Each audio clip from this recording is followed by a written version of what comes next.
I'm here today with musical royalty Stevie Agnew. Firstly, it's just a pleasure to be here with you, so thank you very much for coming today. Cheers for having me. Good to see you, buddy. Thanks for inviting me along, bro. So, obviously, we'll just get straight into it. Where did it all start for you then, Stevie? Where did it all begin for you? Obviously, you've got quite a famous dad, Pete Agnew, played for Nazareth. Was that the first inspiration for you? It would, aye. I mean, it definitely would be that, and my mother as well. There was a big thing I was saying, like, you know, in our house there was loads of the vinyl, you know, and Dad was always great for. He just let us use it, you know. He just let us. He was never one of these kind of keep it all pristine and that and plastic. So because of that, me and my brothers, we all just used to sit. We called it a studio at the back of the house. It was basically a garage, but we had it all polystyrene like a studio, right, just round the whole place. Yeah. It was actually a guy had the house before us, and it was a guy Cammy. He used to go about the tune. He just passed there not long ago, but a good lad. He used to get called the Cosmic Ambassador, Right, okay. Cammy, and that was his studio at one time, and it was called Warp Factor Studios. Right, okay. So when we moved there, I can mind seeing this is great because Warp Factor Studios, but it was really just a garage, but it was all padded up for the noise and stuff. I mean, the neighbours still complained right enough, but I mean, but we had the vinyl, and basically there's like, you know, from everything from the old rock and roll to all the 70s, and like everything, you know what I mean? So I had some rare one when I think about it. You know, I had all your Sgt. Peppers and all your Led Zeppelin and all the stuff. So that was that. But I mean, I was a huge rock and roll. I was a big Elvis fan when I was wee. I loved Elvis, and my mum was a huge Elvis fan. So my dad was touring a lot. So like, mum was actually a big influence for me too with the music because she would sit, you know, and we had a piano, and I would just sort of make a noise on it, but we'd sing Blueberry Hill and stuff, and she would sing along. This is just when I'm tiny and stuff, so yeah. There was always, so the two of them was a big influence, and obviously all I'm the second oldest. My big brother was a drummer, and then me and then my other brother Chris, 2 or 3 years younger than us, he ended up playing the bass and all that sort of stuff, you know. Yeah, so how did the band sort of come together then? Was it obviously your dad saw the three of yous play music and says, right, yous are forming a band, or was it sort of your brothers led? Well, I think I kind of, just because I was probably the bossiest, so I became the band leader at the time, like I was kind of, but if you can call it that, but I mean, it was like, me and Lee played together because there was only a year between us, so we played in the bands, all different friends and stuff. That over, like anybody that was my mate, we'd show them a wee bit. When my pal Jamie McCormick and mine, like showing him, he was like my best mate at the school, and I showed him a bit bass, so he was the bass player and things like that. My wee brother Chris was a good bit younger, but he was in the band, but he was allowed in the band only because he was a wee brother at that time. He's a brilliant bass player now, by the way, and he's a lot bigger than me. But I remember he was funny because I used to take it so serious. Yeah. I remember we were playing the Village Hall in Crossford, and all the folks laughing, and I'm wondering what's going on. And I turned round, and my wee brother's, he's only about 7 years older son, he's sitting there holding his breath and hit all the way through all the songs and hitting the cowbell, and he's all bright red and the folks like that. And I used to I was firing them all, but then Mum and Dad would have to say, no, you know, and talk me around to let everybody back in the band again. So was there a lot of follow-ups and stuff? Oh, well, aye, your kids. Aye. Well, I mean, it was mere just stupid things. Well, especially with Chris, because he was so young, so he would want to run about, play with Star Wars figures and that, you know. Right. But he was in the band as well. Aye. And, so were you the influence on your wee brother then to get into the bass? Eventually, aye. Eventually, I was. I think he would have been about 13. I think he was probably about 13. Yeah. But I got him into the bass. I think I was needing a bass player, I think, at the time. And but he took to it, obviously, great. And then his pals, it was in his sort of year at school, Ali Ferguson and Dave Bernthal, I mean, they're all lifelong pals, and we've all played together for years. Ali's done great for himself, playing with Ray Wilson, it was Stiltskin and all that, you know. So he was there. I remember Ali's learning the guitar, and I sold Dave his first guitar, and he's got all the Just Beatles thing now, and he's played with a lot of different bands over the years and different stuff.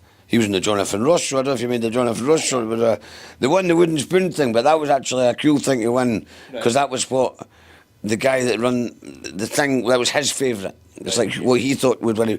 He was a famous DJ, the guy, but I can't mind who it was now. He was a Scottish guy. But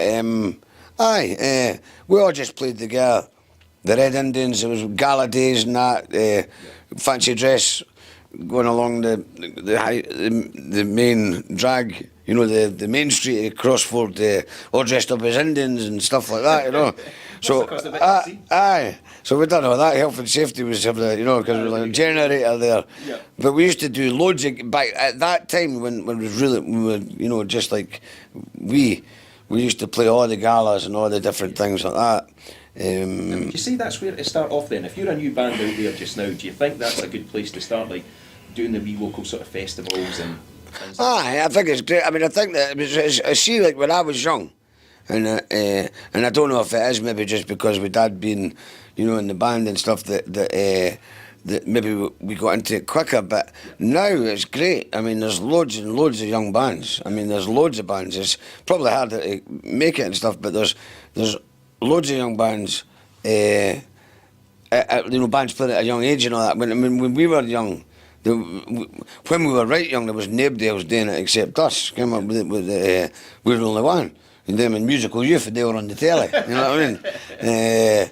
So now, I would say with bands, you've just got to watch.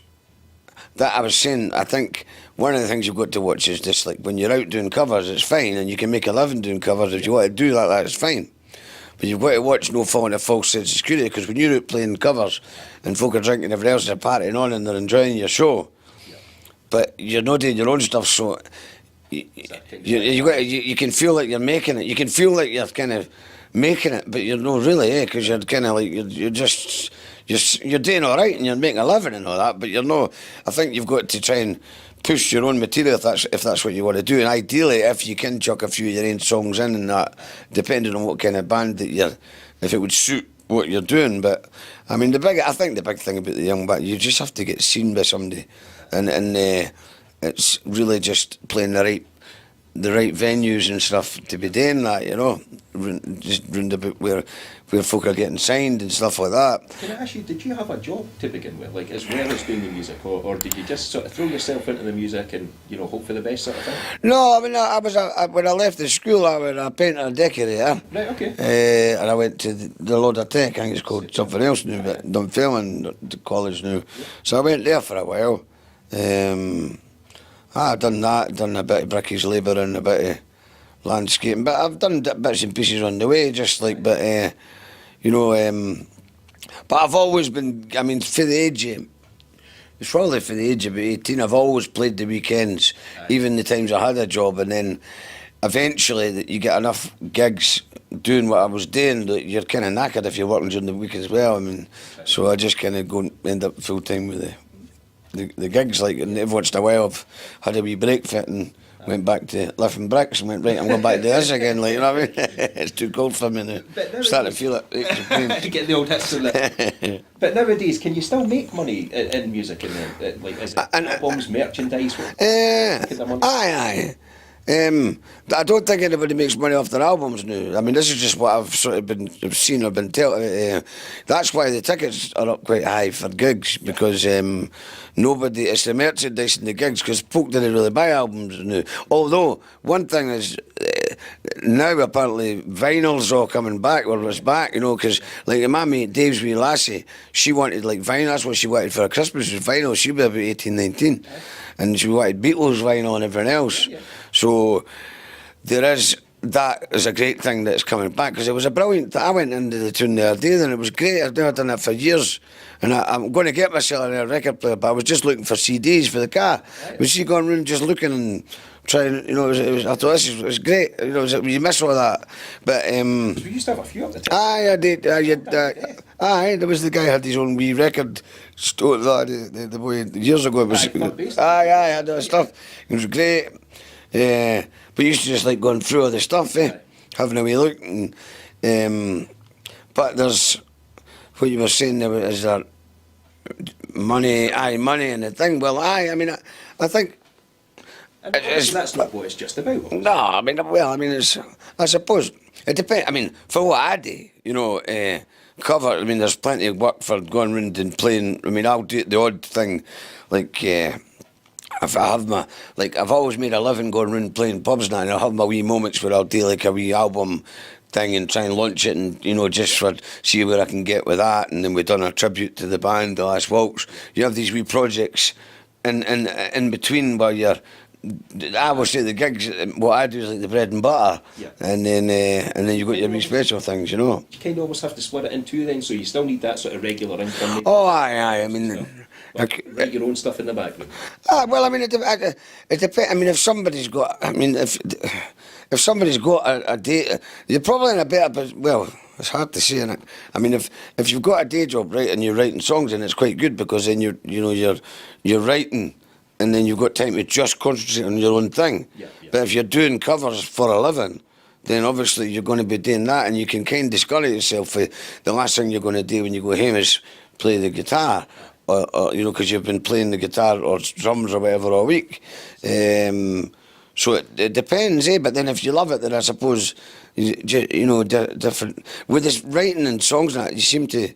It often happens like you just suddenly stumble on something, you write something, you go, and it creates you a sound for an album or something, and then you know what you're doing for that time, and then you know, and then that passes, and you maybe do something else, and that, you know. Is there a certain way you write your songs? Do you come up with a sort of melody first? Melody, I can't. I mean, I can't. I've never been a lyricist, which is a shame, because I've got loads of ideas for songs and different things, but when I done my 2 albums, it was great because my friend that wrote and produced the albums, Chris Smith, he's a talented boy, and he was also a great lyricist. So 9 times out of 10, he would send me lyrics, and I would put a tune to them. That was a lot of the time I worked that way. He would write tunes as well, but a lot of the time it was that kind of thing. And then it was great because I had loads of different like wee tunes that I wanted to do. But if anything I try to write, it just turn into a Bon Jovi song or something. I love you, baby, you know, just nonsense. And it just like he could write. It was great actually, because he could write stuff that was ones about like war and, you know, politics and all the different things that. It's nice to be able to sing something that means something. And I remember always listening, because all my, like, I say that, I mean, I love all different music, but I was always loved this, like Dylan and Springsteen and all the singer-songwriters and that, powerful songs. I mean, I love good lyrics. So when you can sing good lyrics, it's great, you know, rather than, like, you know, it's great to be able, you can go and try, it's like a wee story in your head, you know. So that was great with him, because he really was. With both records, it was loads of good songs to be singing. So, I mean, a lot of, if you've got to see, that held me back a bit in the way that it'd be great to be able to just see if I could just write lyrics. You could just keep going and writing. A lot of folk can do that. Do you know what I mean? Do you still write some of the songs that like in terms of and stuff, or do you just stay away from that? Well, lyrically, I didn't bother. I've tried a couple of times and then I thought it was maybe all right, but nah. Yeah. It's tune-wise, I mean, what I'll do is if I get a nice tuner, you know, you've got your phone and you can put a wee thing into it. So I'll do that, like, you know, put a tune in, and then from that, then I would try and find somebody that could write lyrics and say, can you put something to that? Or I've even said, I mean, with Chris Smith, I used to be able to say, look, I'd love to, like, this is my idea of about something, you know what I mean? And he could do it, you know. And it's, my wee brother's a great, my brother Lee, actually, they're both really good at lyrics. So it must be a separate thing. It's like Chris can do it, Lee can do it. I can do a tune, you know what I mean? I'm blatantly better looking than them, but I can't. I'm like the pin-up for them, like, you know. Just dragging them along a little bit, you know.